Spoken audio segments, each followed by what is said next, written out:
Welcome in once again to another July Rankings episode. We've already tackled quarterbacks, wide receivers, and running backs. Head over to YouTube, head over to Apple, Spotify, or wherever you get your podcasts. Catch up on those episodes for us. We are giving you who we think are the top players at every position and giving you some names to look out for as we grow ever so closely to the 2025 college football season. It's a mere weeks away now. Okay, we're down to weeks countdown. This is Always Talking Ball. I'm Tyler Noe. He's Lance Barton. And on this episode, we're combining all those positions and adding in tight ends to give you our top 12 skill position units for the 2025 season.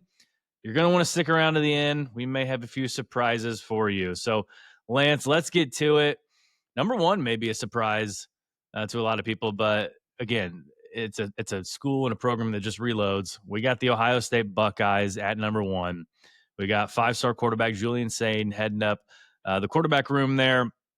You've got obviously the wide receivers. I mean, that I think that put him over the edge for me with Jeremiah Smith, Carnell Tate, two guys who we have ranked really highly in our wide receiver rankings. And Brandon Ennis is a heck of a third option for those guys. They're bringing over Max Clare from Purdue, who was one of the bright spots. We've talked about one of the many bright spots Purdue had individually last year. Max Clare was definitely one of them. Running back position, you could say, is probably the biggest question mark on the offensive side of the ball as far as skill position goes. But James Peoples is a highly touted running back, and C.J. Donaldson did work at West Virginia. So the cupboard is definitely not bare. It's never bare in Columbus. Ryan Day and new offense coordinator Brian Hartline have plenty to work with. Yeah, I mean, let's start with the running back position since you ended there. C.J. Donaldson, dude, he's a bruiser. 6'2", 237. He had like 22 total touchdowns the last 2 years at West Virginia. He was the thunder to the Jaheim White Lightning for West Virginia. Jaheim White was more of the speed back, and C.J. Donaldson was the power back. James Peoples, he was the number 4 running back in the country coming out of high school. So, again, I mean, if you were touted to start at Ohio State, like there's several programs that we can say this. If you're touted to start really at any position at Ohio State, especially at a skill position, I mean, you're good. Okay. Now, are they going to be what, going blank, Travion Henderson and Quinshon Judkins were last year?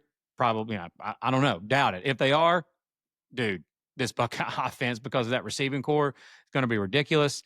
The offensive line, I mean, they dealt with some injuries last year along that O-line. From everything I'm hearing, they're, excited about what that position group is going to look like this year. I mean, I wouldn't say question mark, but the Buckeye offense doesn't need to be dominant. You saw last year they had problems when they had some key injuries, and then through the playoffs, that offensive line gelled and started playing significantly better football, and they were able to scheme a little bit around it and get that passing game going and getting that running game going. But, I mean, dude, we talk about, some of the, transfers that obviously you have huge name. We'll talk about a few of them here in a minute. You have your really big names that make the big splash in the transfer portal, but, guys that, maybe not nationally that I know Ohio State fans know who this guy is, and diehard Big Ten fans will know who this guy is. But Max Clare, you mentioned him from Purdue. Again, what's the deal, bro, with these Purdue guys? We talked about it. I mean, Dylan Thieneman at Oregon, the DB at Oregon, Will Helt, defensive end at Clemson.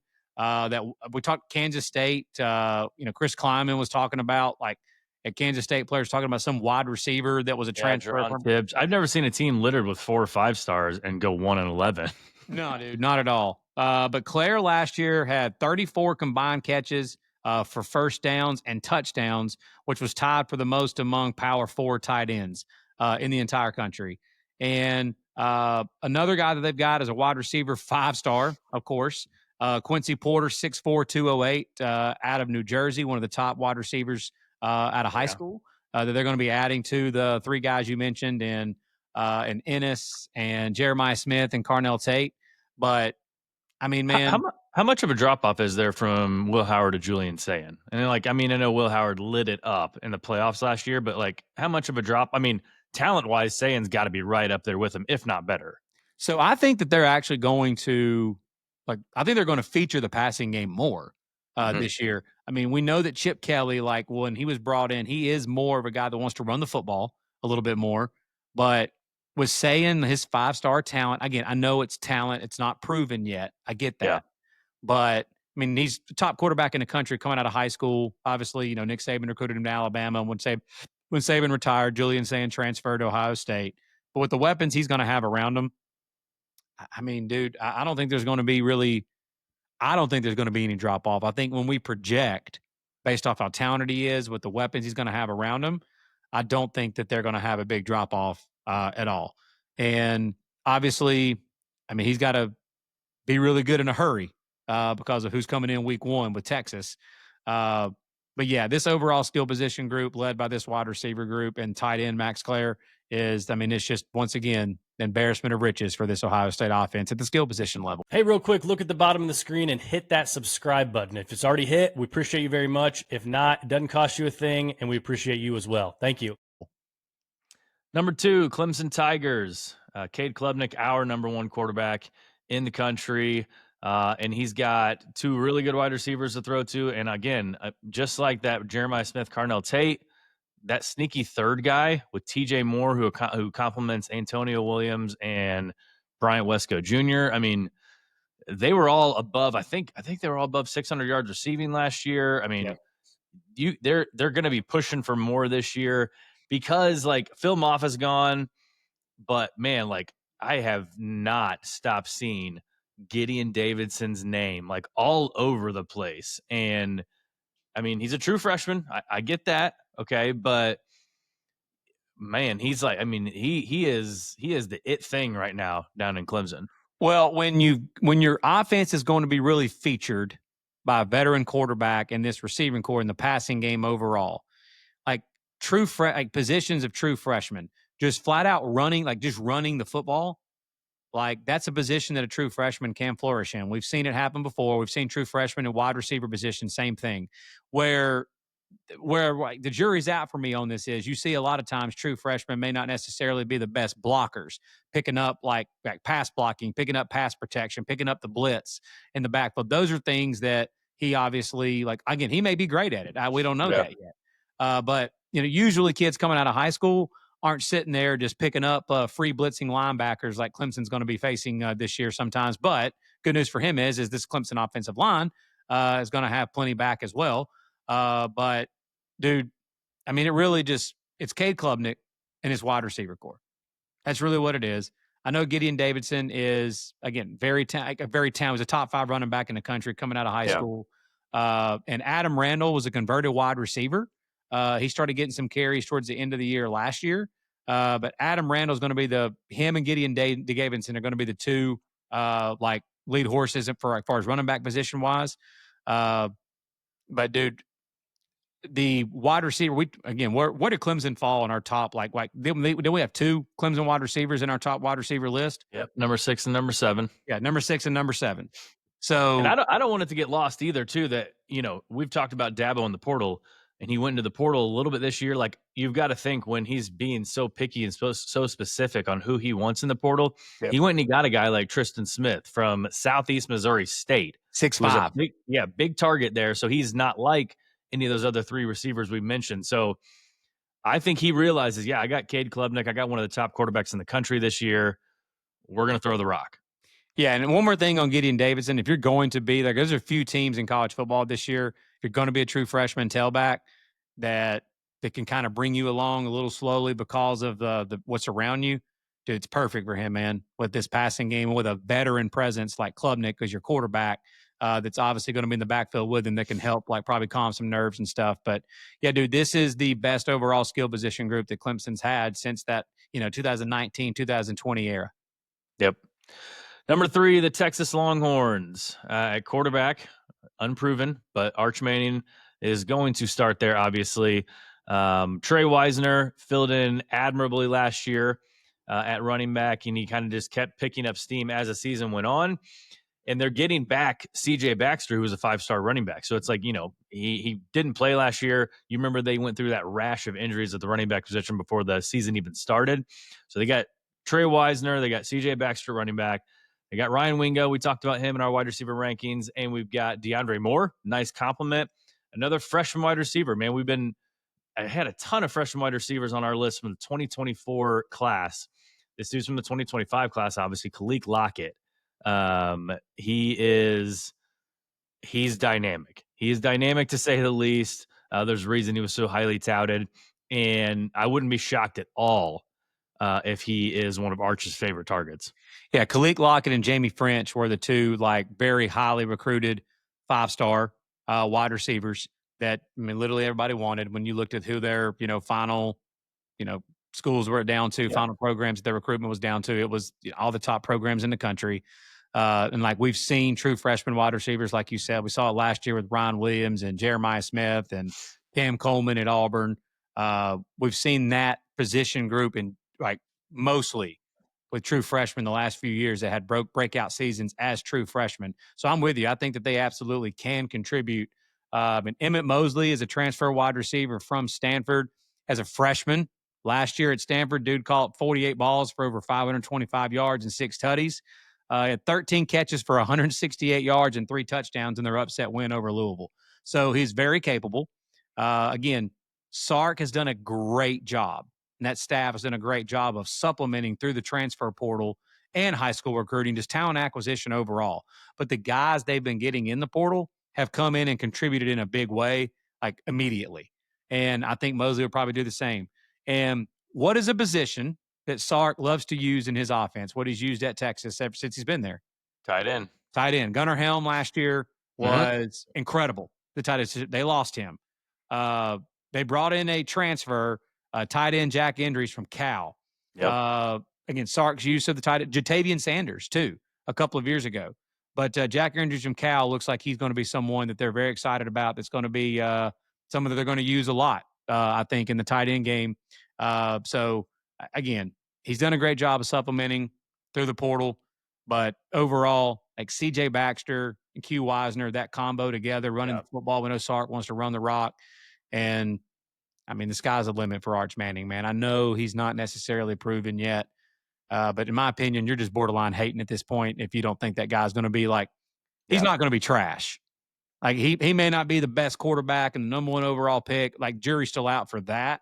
But this dude in Sark's offense, with the weapons he's going to have around him, the system that he's running, he's going to be minimum solid. But I think he's going to be better than that with his overall dual threat ability. And he runs a 4.6 40, which is something his uncles never did. Exactly. He's definitely more of his father, Cooper. Cooper was a much better athlete than Peyton and Eli was. Just overall athleticism. He's definitely got the combo of his uncles and his dad. Number 4, the LSU Tigers. Garrett Nussmeier, one of our top quarterbacks, is going to be in his second season there as a starting quarterback. Got Caden Durham, Caleb Jackson at running backs. One guy you mentioned a lot was Harlem Berry. So a high school recruit coming out of Baton Rouge there. Number 1 running back in the country. Number one running back in the country there. And so I would be shocked if he's not featured. Although, again, I've had experience with Brian Kelly coach teams in the past, and for some reason he doesn't like to utilize a lot of his freshmen. Maybe he's changed that. Maybe he's changed his ways down at LSU. I'm not sure.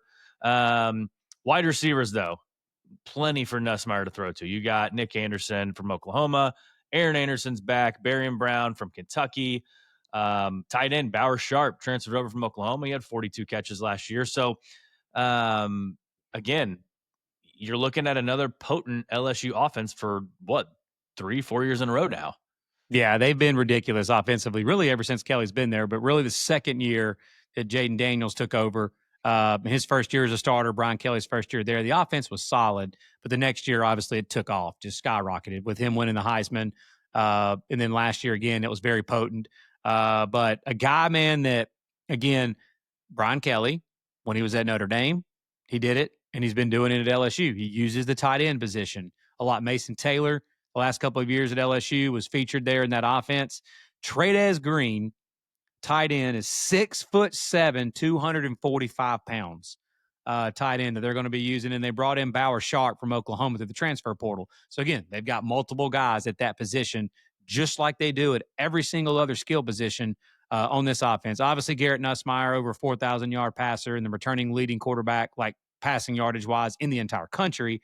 But, dude, adding Berrien Brown and Nick Anderson to what they already have with Aaron Anderson, most people don't realize this, but Aaron Anderson is the leading returner, like leading returning wide receiver, receiving yards-wise in the SEC. But Berrien Brown, dude, I wonder if anybody would get this on a trivia question. Berrien Brown, his 5 kickoff returns for a touchdown is the most in SEC history. 5 kickoff returns for a touchdown in his career, the most in SEC history. He's 10th in receiving yards, like in Kentucky's history. He's 10th in receiving yards ever. So he just was a product of having absolute booty quarterbacks the last couple of years. His best year was when Will Levis, the last year that Will Levis was there, that was his best year as a true freshman, and he was very solid. But they're about 5 or 6 deep. They're about 6 deep. They're actually 6 deep. Like Destin Hill, transfer from Florida State. Like he's not projected to start. He's very solid. So overall, this skill position group, like they're going to be one of the best offenses in the entire country. I just looked at our top 4 rankings, and I swear we didn't mean to do this, but we've rotated from like unproven quarterback, proven quarterback, unproven quarterback, proven quarterback. Yep. And number 5, we're going at another unproven quarterback. We're going with Notre Dame quarterback CJ Carr, highly touted quarterback once again, 5-star coming out, going to South Bend, spurning Lloyd Carr's Michigan Wolverines, and playing for the Fighting Irish and Marcus Freeman. Running back wise, up there with one of the best running back tandems and running back rooms in the country, with obviously Jeremiah Love is our top ranked running back. Jadarian Price, good compliment to him. Aeneas Williams is a great third down back. He showed his stuff when Jeremiah Love was injured and banged up in that CFP. And then obviously the biggest question last year for Notre Dame was wide receiver. It was kind of because of the offense they ran. And because they were ahead in so many games, they obviously ran the ball more. But it was the type of quarterback that Riley Leonard was, where he utilized his legs a lot more.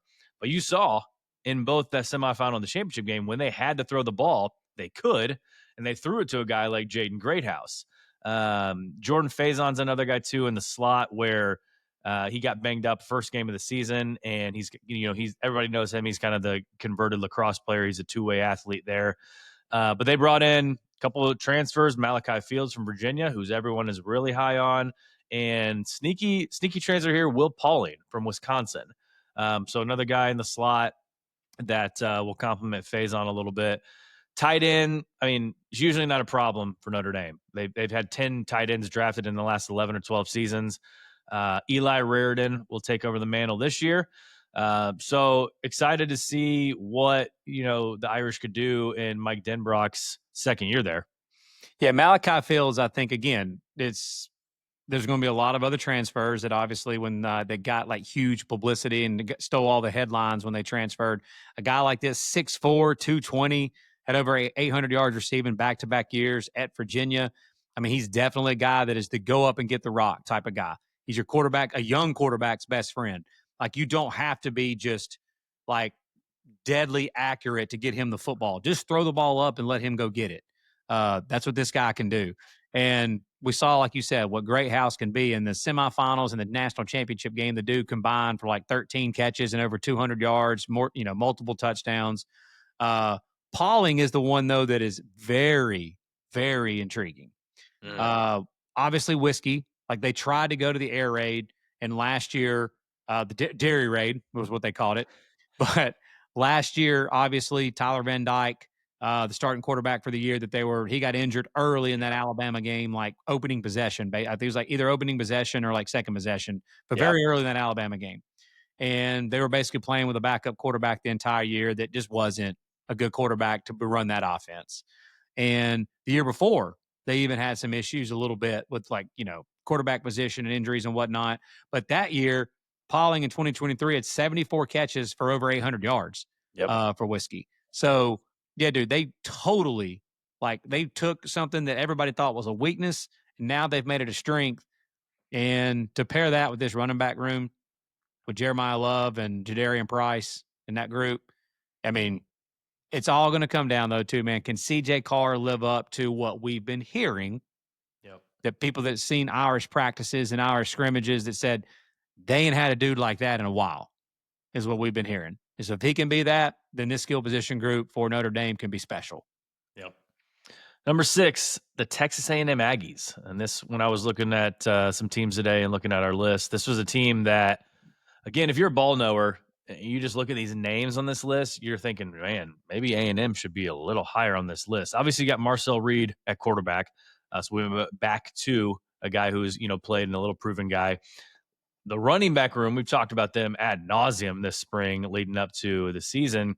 Le'Veon Moss, Amari Daniels, Reuben Owens, and E.J. Smith. Poor E.J. Smith. I mean, dude might get 20 carries on the year because of the loaded running back room that he's in. I'm shocked he hasn't transferred, bro. I don't get it. Yeah. And then you look at the wide receiver room, and obviously Terry Bussey coming back and just the dynamic playmaker he is, but going into the portal and get Casey Concepcion and Mario Craver from Mississippi State. And then at tight end, getting Amari Niblack, who's played at Alabama and Texas. I mean, there's no shortage of weapons for Marcel Reed and Colin Klein to work with this year. Speed, bro. Speed. I mean, Mario Craver is a burner, no doubt. Obviously, we know KC Concepcion is too, just an explosive type of like yard after catch type of receiver. Former freshman, all freshman ACC, the top freshman in the ACC, freshman All-American in the ACC his freshman year at NC State. Even Amari Niblack, like you said, at tight end. I mean, he's the book on him is he doesn't have between the ears, but I get, he's all the talent's there. I mean, he's a former 5-star, number 1 overall tight end in the country coming out of high school. Terry Bussey, the one you mentioned, again, speed. 5-star, former number 1 overall athlete in the country. They didn't know if he was going to play DB or wide receiver. He settled in at the wide receiver position overall for them. Obviously, Marcel Reed was dual threat ability. But yeah, I mean, for me, it's with this Colin Klein offense, who we saw him at K-State. Like, they're going to be balanced, but they really want to run the football. They want to be able to run the football. We know Mike Elko, with him being a defensive-minded coach, they're going to want to run the rock. So having a dual-threat guy like that with Marcel Reed and then having this stable of backs, they weren't healthy last year. When Le'Veon Moss was healthy, he would have led. He was leading the SEC in rushing when he got injured. If you look at his yards per carry and yards per game that he had, if you extrapolate that out to, like, I think he played in like 8 games total. If you extrapolated that out to a 12-game season, he would have led the SEC in rushing last year. So the health of that running back room will be paramount for their success. But yeah, dude, this is a group that is just explosive playmakers all over the board, which they didn't have. Their wide receiver room last year was the opposite of that. Not the case anymore. Yeah. Number 7, Alabama. Back to an unproven guy. Ty Simpson's going to take over the helm there in Tuscaloosa. You got one of my favorite guys. I mean, I love him, Jam Miller at running back. I know he's a little underrated in my mind, but and then another guy like backing him up. And honestly, I mean, as much as I love Jam Miller, if Richard Young is not getting a ton of touches this year, then something's wrong with that running game. Like, he needs to be featured in that running game heavily. Dude, he honestly, like, there's a chance he might not, man, because all the talk from coming out of Tuscaloosa after spring ball, even Ryan Grubb was mentioning him, was Daniel Hill, who was a highly recruited back. He was a freshman last year, highly recruited back out of Meridian, Mississippi. Dude, he is like, he's another one. He's like 6'1", 235, 240, and can move, and is a good receiver out of the backfield as well. But yes, Richard Young, Jam Miller, and Daniel Hill make for a fantastic, like, a group of 3 there that they can run out of the backfield there at you at any time. Obviously, you got Ryan Williams at wide receiver, Jeremy Bernard, solid number 2, and then Isaiah Horton over from Miami. At the tight end position, I really like Josh Cuevas, and I really like the transfer Brody Dalton from Troy. Yeah. I think he's got a solid chance to make an impact there, but we got to talk. I want to get your thoughts on what impact Jalen Mbakwe might have on the offense this year. I don't know that he's going to have any, dude. I mean, so all that stuff that went on last December is just like, what does it matter now, right? I mean, come on, you got to feature this dude. But where are you going to feature him? Like, I'm not joking. From what I'm hearing, like right now, coming out of spring, Like a lot of people think he's like wide receiver, like 7. We've talked about how deep this wide receiver room is, bro. Like the 3 you just. But I mean, he was basically begged to stay, especially by Ryan Williams. And it's like, in every kid's mind these days, it's like, well, how much am I going to play? How much are you going to pay me? Like, he's not playing. Is he leaving? I don't know, man. I think so from what I hear, Clint Lamb, who covers Alabama, who does an incredible job, in my opinion, does the best job of anybody covering Alabama. He was on a show here recently, and they asked him specifically about Jalen Mbakwe, and he said that they think that the transition to wide receiver for him was more of like the long game, like for his career trajectory going forward, and then like hopefully at the next level. Like he's one of the most dynamic athletes in the country, former 5-star, but like that room is just stacked right now. That wide receiver room is just stacked overall. And his best friend is Ron Williams. I mean, they've been best friends for a while now. But Rico Scott, who actually played quite a bit down the stretch last year and played a decent amount in that bowl game against Michigan, the game they lost against Michigan. But a guy like Jalen Hale, who the rest of the country doesn't know who that is. Alabama fans know who that guy is. He was supposed to be going into last year Alabama's best receiver. And then he got injured before the year ever started. And obviously that fast-tracked Ron Williams to have to be featured like he was, and like he obviously had a big year. Jeremy Bernard had a big year. But Jeremy Bernard had over 800 yards receiving last year. Isaiah Horton had over 600 yards receiving in Miami last year. Rico Scott was playing a little bit at the end of the last year. And then you've got Jalen Hale back. So I don't think Mbakwe is going to get a lot of playing time. I think you'll see him in the kick return game, punt return game, things like that, just ways to – and I think he might be featured in some packages for like just quick screens and end arounds and reverses, things like that, just to get the ball in his hands because he is so dynamic. But, yeah, I mean, as long as, again, Ty Simpson can just be solid and just be like a point guard, just get the ball to people that are open, because the talent that's going to be around him and the scheme with Ryan Grubb and Kalen DeBoer is going to be flawless. It all is going to come down to, can Ty Simpson, who, by the way, people forget this. People act like Alabama doesn't have a talented quarterback. He's a former 5-star number 2 quarterback in the country, coming out of high school. They do have a talented quarterback. His name's Keelan Russell. Exactly. We got another one there too. But I think Simpson's going to be fine, and he doesn't have to be the most elite quarterback in the country. He just needs to be solid. It's always for this Alabama offense to flourish. Yep. Number 8, Penn State. Finally, everyone's, when are you going to mention Penn State? I got a returning quarterback and, running backs. Yeah, they got Drew Aller coming back. They got Nick Singleton. They got Katron Allen, 2 of our top 3 running backs in the country.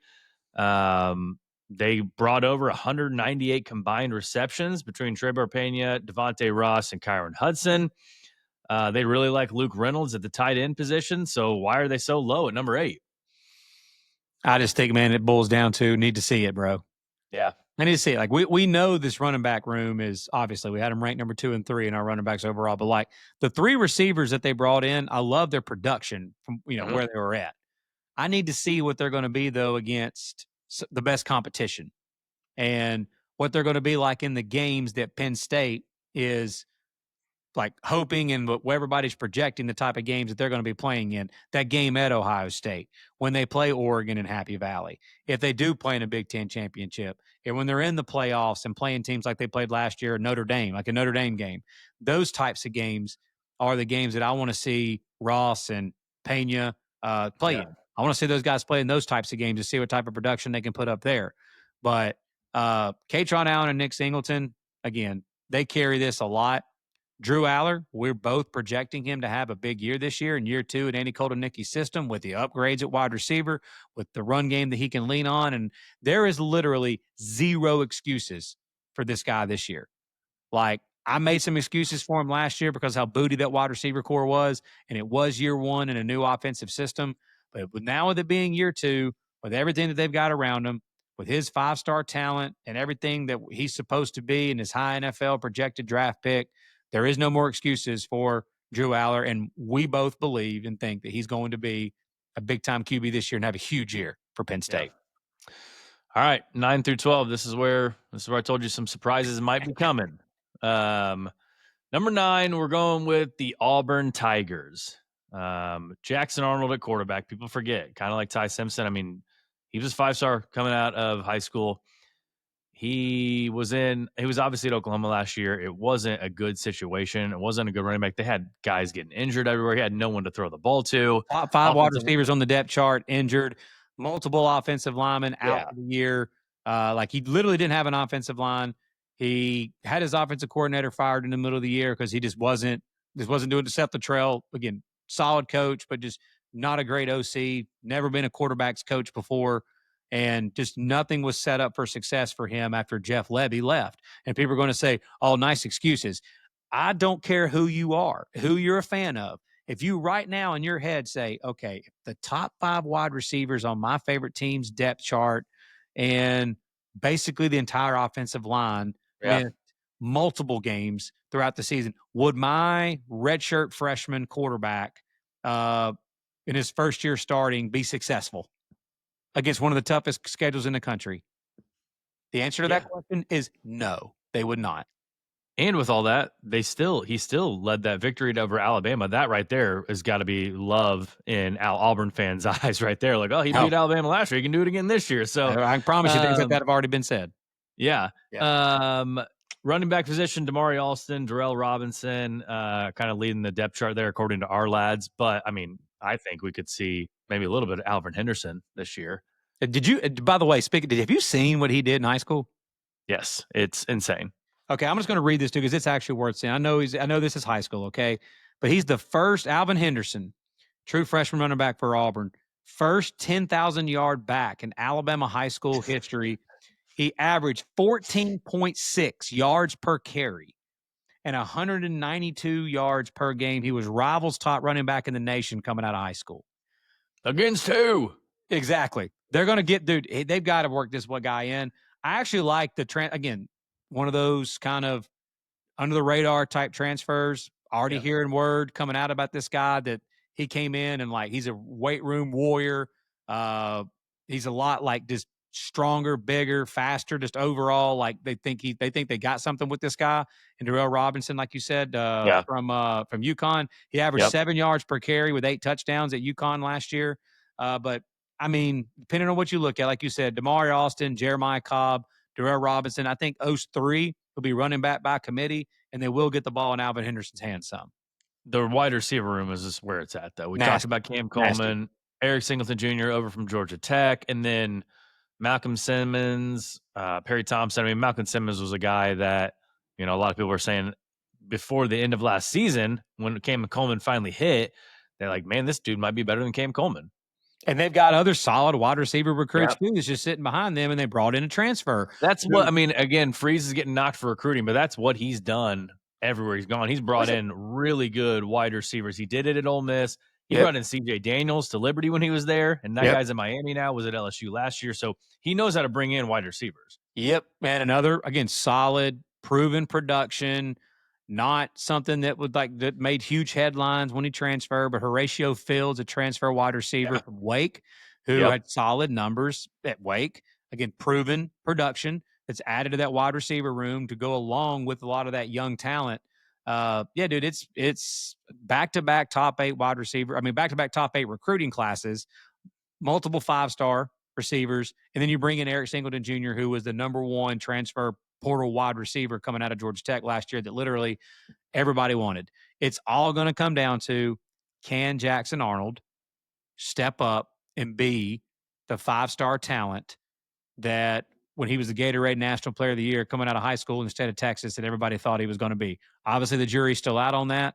But you got to think, man, that this is more comfortable running this RPO type system as what he ran in high school. So I think Freeze is just banking on that he's going to be able to coach him up and use his talent.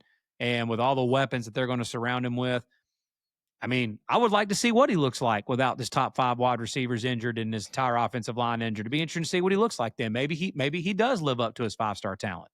Yep. Number 10, the Baylor Bears. Sawyer Robertson. We're big Sawyer Robertson guys on this podcast this year. We kind of adopted a lot of Big 12 quarterbacks as some of our favorites. Him and Bryson Washington, we talked about them coming in last half of the season last year and saving Dave Aranda's job. He went 6 Yeah, they went 6-1 their last 7 games, and the numbers that Bryson Washington and Sawyer Robertson put up, they went 6-0 down the stretch in the regular season, lost their bowl game to LSU. But that offense, dude, averaged like 42 points per game in that stretch. And the numbers that Sawyer Robertson put up and Bryson Washington put up down that stretch was as good as anybody in the entire country. Not in the Big 12, but in the entire country. Yep. He's got Josh Cameron to throw to this year. He's got Kobe Prentice, transfer from Alabama, to throw to. Sneaky good guy, third option, Ashton Hawkins, and then Michael Trigg at the tight end position at 30 catches last year. So I look for another repeat of the last half of the season last year for Baylor. Yeah, the only thing I don't know how much depth that Baylor has overall. I know at the wide receiver, the running back position, Dawson Pendergrass, like he was the starter before Bryson Washington took over. Again, he's more of the thunder to Bryson Washington's lightning. But a guy that you mentioned, he was the number 3 tight end in the country coming out of high school as a recruit. Michael Trigg, he was at USC first.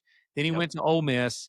Just hadn't worked out for him, but he was solid. But he's a freak athlete at the tight end position. So when you talk about those 3 starting wide receivers that you mentioned a minute ago with Michael Trigg together, that is 4 like elite pass catchers that they're going to have to pair with the Bryson Washington Pendergrass like run game. So yeah, dude, this is old Bags U. They got it going, man, at the skill position level. They're going to be fun to watch in that wide open Big 12 this year. Number 11, we're going with Georgia.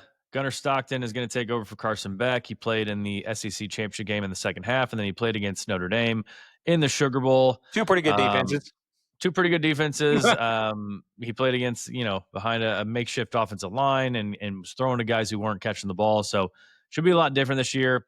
I would say he's the weakest part because this is another team that I looked at, kind of like A&M, and I was like, shoot, man, just name alone, like a lot of guys here, like they could be higher on this list. You got Nate Frazier at running back. You got Josh McCray, who came over from Illinois as kind of like your goal line back, like third down back, probably really good pass blocking back to give Gunnar Stockton some extra 10 touchdowns last year for the Illini. Yeah. Wide receivers, they had to retool that bunch, and they did it. Zachariah Branch, speedster from USC. Dylan Bell's staying. Colby Young's from Miami. Noah Thomas from A&M. Have I even mentioned London Humphreys yet? Right, the old what's the dude from 2 years ago? The makeshift guy from Ladd McConkey. Ladd McConkey 2.0, right there for London Humphreys.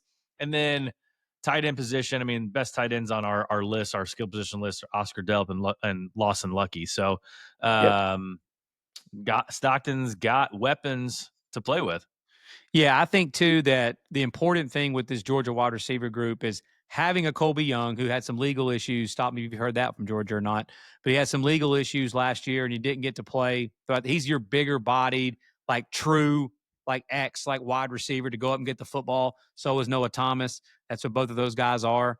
They had guys, I mean, like Dylan Bell is not your true X, like wide receiver. Yeah. He's a guy that plays in the slot. Like he's a gadget guy, a great athlete. Like he can play tailback. He can go play in the slot. He had to go out last year and play the X for the wide out like position for Georgia last year. That's not what he does. So when they started slinging it too in the second half of that Bama game, like he was featured a lot. Exactly. They can use Dylan Bell now in the way that they want to use him, and they can use Zachariah Branch in the slot and use him like. They throw a lot of the quick game. I know Georgia fans, it's so funny. Sometimes anytime we post a video of one of those reels, Georgia fan will comment and go, throw another bubble screen, Bobo. Throw another quick screen, Bobo. So, well, if you're going to throw bubble screens or throw quick screens, throw quick passes, get the rock in the hands of Zachariah Branch. Yeah. And then, too, like I know we don't really talk about this a lot with some of these skill position players.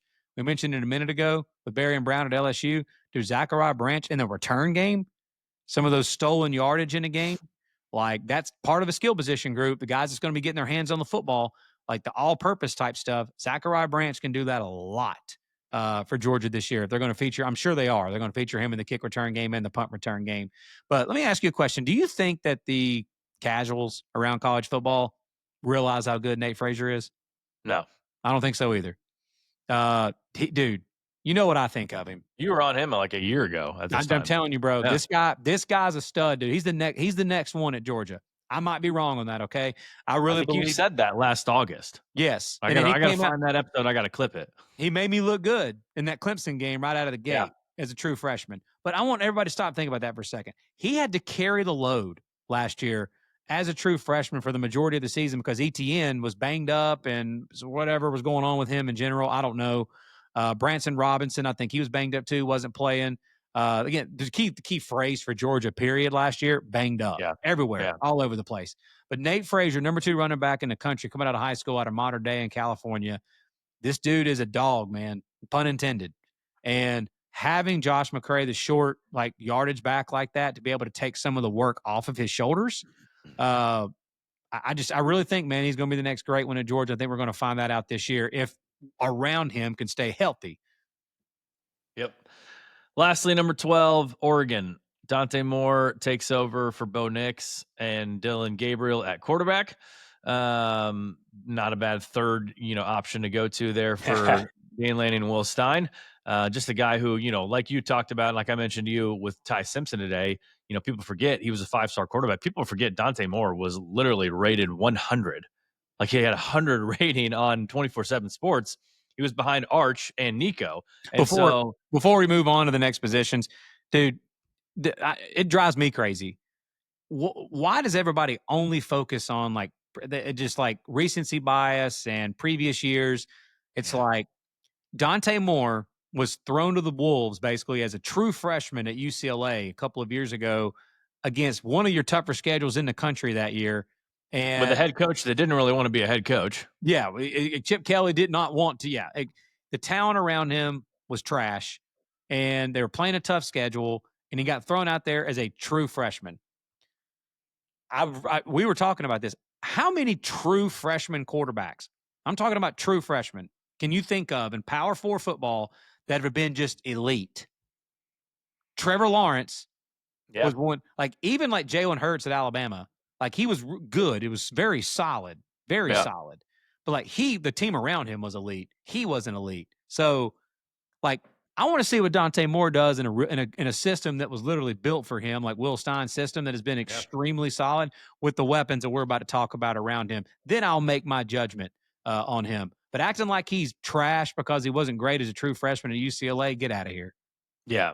They brought over Mekhi Hughes, running back from Tulane, and then obviously they kept Noah Whittington, who's a senior there. So he's completely fine playing, kind of second fiddle there. He did it last year to Jordan James. So they complement each other really well.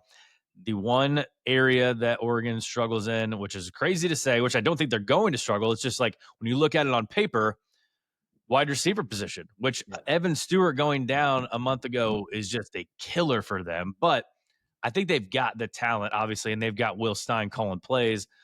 They're going to be just fine. I'm not worried about Oregon reloading in the wide receiver area, but they only have 53 returning catches. That's including Malik Benson, who had 25 of those at Florida State.